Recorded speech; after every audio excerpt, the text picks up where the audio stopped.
Dear students, आज alcohols, phenols और ethers के चैप्टर से NCERT exemplar problems 10 best MCQs यहाँ पर डिस्कस कर रहे हैं। सबसे पहला जो एमसीक्यू ले रहे हैं स्टूडेंट्स वो है कि which of the following species can act as the strongest base. तो यहाँ पर 4 ऑप्शंस हमें गिवन है, OH negative, R negative, OC6H5 negative और बेंजीन पर नाइट्रो और O नेगेटिव लगा हुआ है। तो इसके अंदर जब हम अगर देखें कि वीकेस्ट एसिड जो है वो कौन सा होगा, तो आप इसमें कैसे बताओगे कि वीकेस्ट एसिड यहाँ पर हमें कैसे पता चलेगा? अगर हम यहाँ पे H पॉजिटिव ऐड करें तो ये जो हमें बेसिस दिए हुए हैं ये एसिड में कन्वर्ट हो जाएंगे और एसिड यहाँ पर है सबसे वीक अल्कोहल ROH। इससे बनने वाला जो कंजुगेट बेस होगा वो होगा सबसे स्ट्रॉन्ग, क्योंकि हमने इक्विलिब्रियम का चैप्टर जो 11 क्लास में वहाँ पर conjugate acid base pair theory पढ़ी थी, जिसमें हमने ये पता चला था हमें कि वीकेस्ट एसिड का स्ट्रॉन्गेस्ट कंजुगेट बेस होता है, ठीक है, और वाइस वर्सा होता है। तो हमें यहाँ पर बी ऑप्शन जो है वो है करेक्ट ऑप्शन। यहाँ नेक्स्ट जो हम यहाँ क्वेश्चन ले रहे हैं स्टूडेंट्स वो है विच of the following compounds will react with NaOH in water, ठीक है। तो इसमें हमें क्या पता चल रहा है कि 4 ऑप्शंस हमारे को गिवन है स्टूडेंट्स। उसमें C6H5OH फिनोल है, ये बेंजाइल अल्कोहल है, टर्शरी अल्कोहल है, इथाइल अल्कोहल है। फिनोल जो है वो ज़्यादा एसिडिक होता है अल्कोहल से, ठीक है, और इसी वजह से यहाँ पर ऑप्शन ए जो है वो होगा करेक्ट ऑप्शन स्टूडेंट्स, ठीक है। तो फिनोल ज़्यादा एसिडिक है अल्कोहल्स के कंपैरिजन में, तो यहाँ पर इस वजह से ये NaOH में डिसॉल्व कर जाएगा। नेक्स्ट हमें यहाँ क्वेश्चन देख रहे हैं स्टूडेंट्स वो है phenol is less acidic then. 4 हमें यहाँ ऑप्शंस गिवन है, हमें बताना है कि फिनोल जो है वो कम एसिडिक किस कंपाउंड से है। Ethanol, orthonitrophenol, orthomethyl phenol, orthomethoxyphenol. कहने का मतलब यहाँ पर ये भी है कि फिनाइल से ज़्यादा एसिडिक यहाँ पर कौन सा कंपाउंड है। तो हमें ये पता है स्टूडेंट्स कि नाइट्रो ग्रुप जो है इलेक्ट्रॉन विड्रॉइंग ग्रुप है। इलेक्ट्रॉन विड्रॉइंग ग्रुप जो होते हैं वो एसिडिटी को इंक्रीज करते हैं। तो फिनोल पर जब इलेक्ट्रॉन विड्रॉइंग ग्रुप्स अटैच होते हैं तो एसिडिटी इंक्रीज होती है। नाइट्रो ग्रुप भी इलेक्ट्रॉन विड्रॉइंग ग्रुप है, लेकिन इलेक्ट्रॉन डोनेटिंग ग्रुप्स अगर लगते हैं CH3 या OCH3 जैसे कि यहाँ पर लगे हुए हैं तो वो हमेशा एसिडिटी को डिक्रीज़ करेंगे। तो इस वजह से यहाँ पर option B is the correct option students, ठीक है। नेक्स्ट हम यहाँ पर क्वेश्चन ले रहे हैं स्टूडेंट्स वो है कि which of the following is most acidic. सबसे ज़्यादा एसिडिक यहाँ पर जो कंपाउंड है वो कौन सा होगा, ठीक है। तो इस क्वेश्चन को जो है आप कैसे करोगे, यहाँ पर इस क्वेश्चन के लिए हमें 4 कंपाउंड्स गिवन हैं स्टूडेंट्स, बेंजाइल अल्कोहल, साइक्लोहेक्सानोल, फिनोल और मेटाक्लोरोफिनोल। तो इसमें हम ये बताएंगे कि अल्कोहल्स तो हमने जैसे कि पढ़ा कि लेस एसिडिक हैं फिनोल से, ठीक है। इलेक्ट्रॉन विड्रॉइंग ग्रुप्स तो इंक्रीज करते हैं एसिडिटी को फिनोल्स की, और मेटाक्लोरोफिनोल के अंदर जो है chlorine electron withdrawing group attach है। जब इलेक्ट्रॉन विड्रॉइंग ग्रुप आ जाएगा फिनोल के अंदर तो एसिडिटी क्या करेगी, इंक्रीज करेगी, ठीक है। तो यहाँ पर जो है हमें सबसे ज़्यादा एसिडिक बताना था और फिनोल के साथ में क्लोरो ग्रुप लगा हुआ है which is electron withdrawing group, तो एसिडिटी यहाँ पर क्या कर जाएगी, इंक्रीज कर जाएगी स्टूडेंट्स, ठीक है। नेक्स्ट हमें यहाँ पर क्वेश्चन देखना है स्टूडेंट्स वो है कि डिक्रीजिंग एसिडिक स्ट्रेंथ अरेंजमेंट। यहाँ पर हमें 5 कंपाउंड्स गिवन है। फिनोल के साथ में नाइट्रो ग्रुप लगा हुआ पैरा पोजीशन पर, फिनोल के साथ 3rd कंपाउंड में OCH3 मिथॉक्सी ग्रुप लगा हुआ है मेटा पोजीशन पर, 4th में फिनोल के साथ मेटा पोजीशन पर नाइट्रो ग्रुप लगा है और 5th कंपाउंड में फिनोल के साथ पैरा पोजीशन पर मिथॉक्सी ग्रुप लगा हुआ है, ठीक है। अब हमें इनमें ये पता चल रहा है स्टूडेंट्स के 2nd और 4th जो स्ट्रक्चर है उसके अंदर तो हमारे पास इलेक्ट्रॉन विड्रॉइंग ग्रुप अटैच है जो कि एसिडिटी को इंक्रीज करता है विद रिस्पेक्ट टू फिनोल, और 3rd और 5th जो है इनमें इलेक्ट्रॉन डोनेटिंग ग्रुप्स अटैच है, ये है methoxy with respect to phenol. अब यहाँ पर आपको इसको अरेंज करना है, तो आप सबसे पहले जो है यहाँ पर क्या बताओगे स्टूडेंट्स की इलेक्ट्रॉन विड्रॉइंग ग्रुप जैसे कि हमने बोला इंक्रीज करते हैं एसिडिटी को फिनोल्स की, तो 2nd और 4th जो हमारे कंपाउंड्स हैं वो डेफिनेटली 1st कंपाउंड के कंपैरिजन में क्या होंगे, ज़्यादा स्ट्रॉन्ग एसिड्स होंगे, ठीक है। लेकिन यहाँ पर अगर हम देखें कंपाउंड 2 और 4 को आपस में कंपेयर करें तो कंपाउंड 2 जिसमें पैरा पोजीशन पर नाइट्रो ग्रुप लगा हुआ है, इसके अंदर -I और -R इफेक्ट दोनों काम कर रहे हैं। और हम यहाँ पर फोर्थ स्ट्रक्चर के अंदर देखें तो यहाँ पर केवल -I इफेक्ट ही काम कर रहा है, ठीक है। तो इस वजह से यहाँ पर सेकेंड जो स्ट्रक्चर है वो ज़्यादा एसिडिक होगा इन कंपैरिजन टू स्ट्रक्चर 4, ठीक है। ये दोनों में हो गया यहाँ पर कंपैरिजन।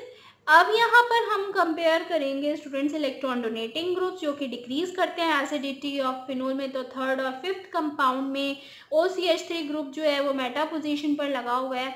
तो यहाँ पर मेटा पोजीशन पर वो +R इफेक्ट शो नहीं कर पाएगा, केवल -I इफेक्ट ही शो करेगा। इस वजह से कंपाउंड 3 जो है वो स्ट्रॉन्गर एसिड है इन कंपैरिजन टू फिनोल।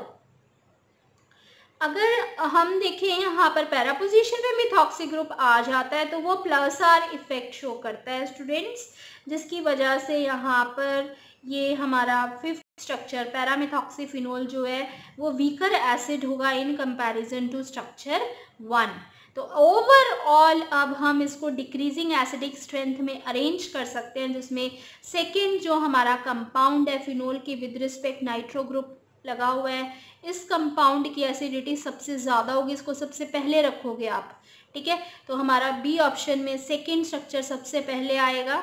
उसके बाद हमें ये पता चल गया या इन सब में वीकेस्ट एसिड कौन सा है, फिफ्थ है, जिसमें मिथॉक्सी ग्रुप पैरा पोजीशन पर लगा हुआ है, ठीक है। तो सेकेंड और फिफ्थ तो हमें डिक्रीजिंग ऑर्डर में अरेंज करते हुए सेकेंड से फोर्थ पे गए, सेकेंड के बाद फोर्थ, फोर्थ के बाद हम थर्ड जिसमें मिथॉक्सी मेटा पोजीशन पर है, उसके बाद फिनोल और पैरा पोजीशन पे मिथॉक्सी में हमारे को पता चल गया लास्ट जो है एसिडिक जिसमें मिथॉक्सी पैरा पोजीशन पर आएगा उसकी एसिडिक स्ट्रेंथ सबसे कम होगी। तो इस तरीके से बहुत ज़्यादा इम्पॉर्टेंट ये जो क्वेश्चन हमने डिस्कस किया है यहाँ पर बहुत ही ज़्यादा इंटरेस्टिंग और इम्पॉर्टेंट क्वेश्चन है।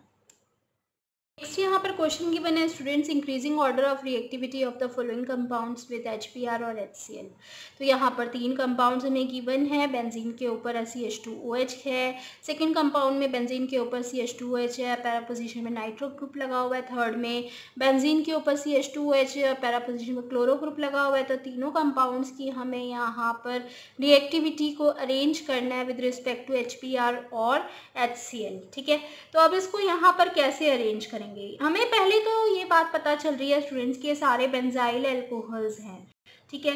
तो यहाँ पर जो तीनों बेंजाइल अल्कोहल्स हैं वो HBr या HCl के साथ जब भी हम रिएक्ट करेंगे तो इसमें कार्बोकेटाइन इंटरमीडिएट बनेगा, ठीक है।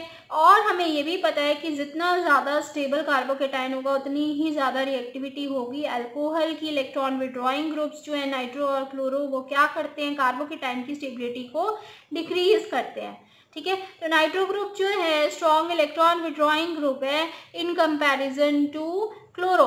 सेकेंड और थर्ड कंपाउंड में अगर हम देखें तो इसमें नाइट्रो ग्रुप जो है स्ट्रॉन्ग इलेक्ट्रॉन विड्रॉइंग ग्रुप है, देन क्लोरो तो यहाँ पर जो है स्टेबिलिटी अगर हम कार्बोकेटाइन की आपस में कंपेयर करें स्टूडेंट्स तो सबसे कम स्टेबल जो है बेंजाइल कार्बोकेटाइन जिसमें नाइट्रो ग्रुप पैरा पोजीशन पे लगा हुआ है ये होगा, उसके बाद सेकंड पोजीशन पे क्लोरो और फिर ये बेंजाइल कार्बोकेटाइन। तो इसी तरीके से इसकी रिएक्टिविटी ऑर्डर भी होगा, ठीक है। तो यहाँ पर जो ये कार्बोकेटाइन किस अल्कोहल से बनेगा, बेंजाइल अल्कोहल से, तो सबसे ज़्यादा रिएक्टिव हो जाएगा यहाँ वो, ठीक है। तो कंपाउंड फर्स्ट जो है वो सबसे रिएक्टिव होगा, option C will be the correct option, जिसमें सेकेंड कंपाउंड जो है यानी हमारा यहाँ पर ये सेकेंड कंपाउंड वो लीस्ट रिएक्टिव है, उसके बाद थर्ड और फर्स्ट जो है वो सबसे ज़्यादा रिएक्टिव है।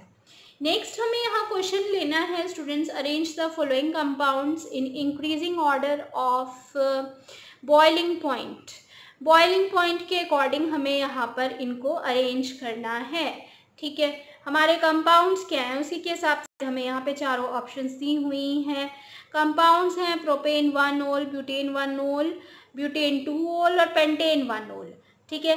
तो इन चारों कंपाउंड्स में आप एक ही चीज़ देखो कि बॉइलिंग पॉइंट जो है वो इंक्रीज करता है as the molecular mass of the alcohol increases.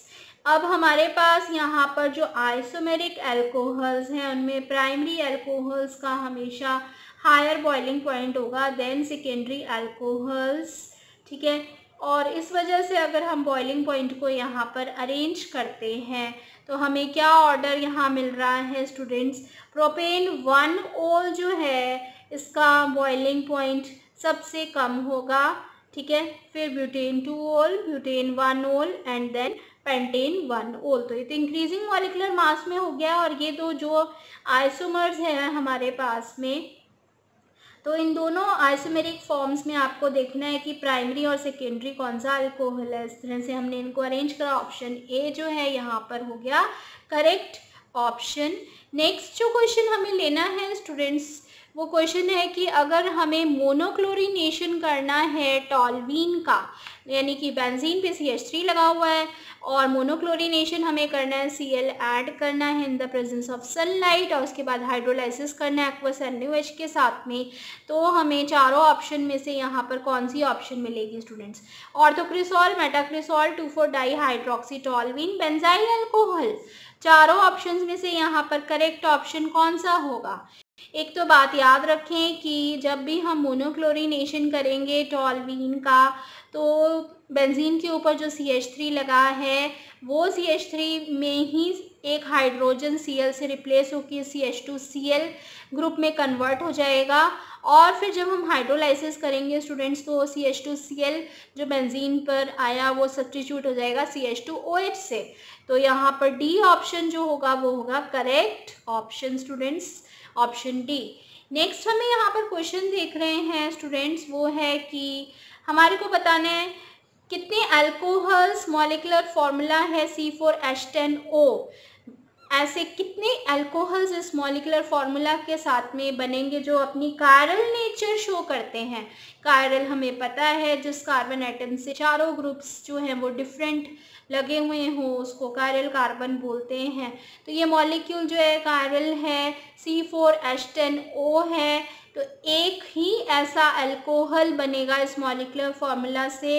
अब इसको बनाने का बहुत ही आसान तरीका है, आपको पता है कि कायरल कार्बन कौन से होते हैं जिस कार्बन से चारों ग्रुप्स जो हैं अलग अटैच है। तो एक हाइड्रोजन हो गया, एक OH हो गया, एक CH3 हो गया और एक C2H5।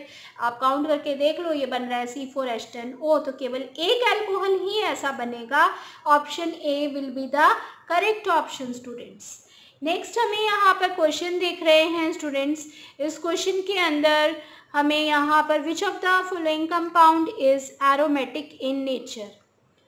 तो यहाँ पर हमें 4 अल्कोहल्स गिवन हैं स्टूडेंट्स। एरोमेटिक अल्कोहल कौन सा होगा उसमें, तो हमें बहुत ही सिंपल है लेकिन फिर भी स्टूडेंट्स नहीं बता पाते हैं। एरोमेटिक अल्कोहल वो होता है जो हमेशा बेंजीन की साइड चेन में अटैच हो, यानी CH2 के साथ, बेंजीन के ऊपर CH2 लगा हुआ है फिर OH अगर लगा है तो वो अल्कोहल एरोमेटिक अल्कोहल होता है स्टूडेंट्स। तो बी और सी ऑप्शन जो है यहाँ पर करेक्ट ऑप्शन है। 4 ऑप्शंस आपको दी होंगी तो उसके अंदर से आप बी और सी दोनों ऑप्शंस जो हैं जहाँ पर आ रही हैं जिसमें वो ऑप्शन को करेक्ट ऑप्शन यहाँ पर देंगे। तो इस तरीके से हमने आज 10 most important NCERT exemplar questions from alcohols, phenols and ethers किया है। आई होप वीडियो आपकी हेल्प करेगा आपके एग्जाम्स के लिए। तो वीडियो अच्छा लगे अपने फ्रेंड्स के साथ ज़रूर शेयर करें students. Till then good bye.